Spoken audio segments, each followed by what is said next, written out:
عسلامة. اليوم باش نعملوا بعضنا عجة بالمرقاز تعمل 66 كيف. يلا بينا.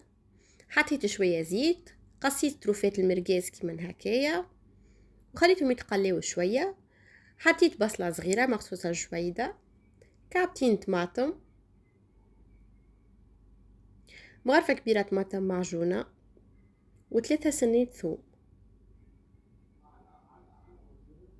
خلط الكل مع بعضه. من بعد فوحت، حطيت شوية ملح، فلفل أكحل، شوية كركم، فلفل أحمر، وتابل وكروية. زدتهم شوية ماء وغطيتهم وخليتها تطيب. بعد تقريبا 10 دقائق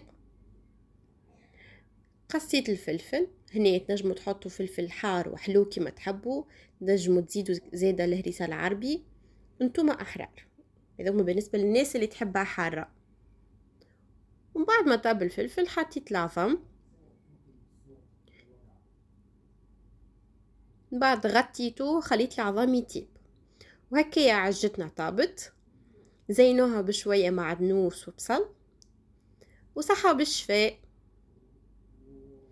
كان عجبكم الفيديو ما تنسوش تحطوا لي لايك. باي باي.